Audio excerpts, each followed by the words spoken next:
বিয়ের দিন যত এগিয়ে আসে ততই চিন্তা হয় কেমন হবে সোনার গহনার নকশা।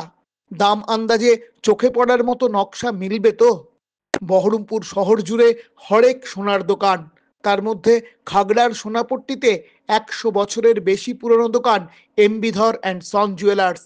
সেখানে ঢু মেরে জানা গেল সোনার গহনা নিয়ে কার কেমন চাহিদা। আমাদের ফ্যামিলি থেকে ট্র্যাডিশনালি এখানে সব সোনা বানিয়েছে, সেই কারণে এনাদের উপরে আমাদের একটা ট্রাস্ট আছে প্রথমত। দ্বিতীয়ত হচ্ছে এখন অনেক শোরুম এসছে যেগুলোতে মেকিং চার্জেসটা অনেক বেশি পড়ে যায়, এবং তার জন্য আমাদের এখানে আমরা ট্রাস্ট করতে পারি মোট কথা এনাদিকে, তার জন্য আমরা এখানে আসছি।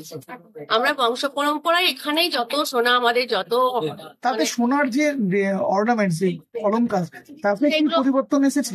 চাহিদায় পরিবর্তন এসেছে যে আগে কেমন সোনা পড়তেন আপনি? আগে একটু ট্র্যাডিশনাল ভারী সোনা ছিল, আর এখন ওগুলো একটু সিক ডিজাইনের মধ্যে, যেটা উনি দুটোই রাখেন, ট্র্যাডিশনাল ভারীটাও রাখেন এবং সিক ডিজাইনে মডার্নটাও রাখেন। ওর জন্যই এনার দোকানে এত ডিমান্ড। প্রথমবার এসেছি আমার বিয়ের পারপাসে, তো শুনেছি এখানকার কালেকশন খুব ভালো, তাই আসলাম।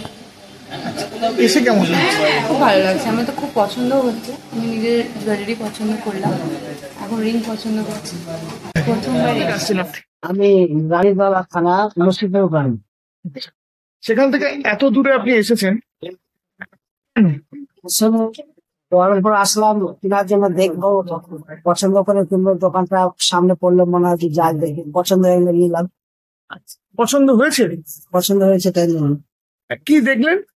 দেখলাম সবকিছু ঠিকঠাক আছে, মেকিং চার্জ ঠিকঠাক আছে, কোয়ালিটিও ঠিকঠাক আছে, সব রকম সিস্টেম অনুযায়ী কাজ হচ্ছে। মোটামুটি নিম্ন বেতনের জন্য ঠিক আছে। এখন হালকা হালকা গয়না চাইতে দিচ্ছে, কারণ দামটা এখন অনেকটাই বেড়ে গিয়েছে। তাও আগের থেকে কমেছে কিছুটা, কিন্তু হালকা ওজনের গয়নাই বেশি। আগে যেমন ছিল কি একটা গোটা হার, একটা ভারী হার করবো, ভারী ডিজাইনের হার করবো, এখন সেটা অনেক ভাগ হয়ে গিয়েছে। এখন ছোট ছোট তিনটে চারটে ভাগে হয়েছে, কলার চিক আলাদা করছে, কলার নেকলেস আলাদা করছে, তার নিচে ছোট চেন, তারপর বেল কাট, এরকম বিভিন্ন রকম ভাবে ভাগ হয়ে চলে এসেছে। হালকা হালকা গয়নাটা চাহিদাটাই বেশি। সেই আপনারা কি সেই মার্কেটে যে চাহিদা, সেই চাহিদা অনুযায়ী কি অর্নামেন্টস তৈরি করছেন? হ্যাঁ, আমরা এখন চাহিদা অনুযায়ী অর্নামেন্টস রেডি করছি। আর একটা জিনিস হচ্ছে কি, এখন ট্রেন্ড হয়ে গেছে কি কিছু সাবেকি গয়নার আধুনিকীকরণ হচ্ছে। সাবেকি চাটাই নেকলেস, চাটাই হার, আগে সাবেকি যে বেল শাড় গুলো ছিল, সেই বেল শাড়ের ডিজাইন গুলোকে কিছুটা কনভার্ট করে দিচ্ছি আমরা অন্যরকম ডিজাইন করে। সেই ডিজাইনের চাহিদাটা এখন অনেক বেড়ে গেছে, সেটা চাইছে কাস্টমার এখন।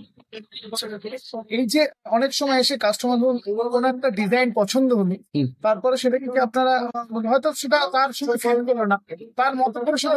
হ্যাঁ হ্যাঁ, অর্ডার অনুযায়ী আমরা সবই করে দিই। কোনো কাস্টমার দেখা গেল একটা নেকলেসের একটা এই অংশ পছন্দ হচ্ছে, কোনো একটা নেকলেসের হচ্ছে আর একটা দিক পছন্দ হচ্ছে, সেই দুটোকে আমরা অ্যামালগামেট করে একটা নতুন ডিজাইন তৈরি করে তার প্রুফ কাস্টমারকে দেখিয়ে নিয়ে আমরা তৈরি হয়, এবং সেটা খুব ভালোভাবে তৈরি হয় এবং নতুন নতুন ডিজাইন তৈরি হয়।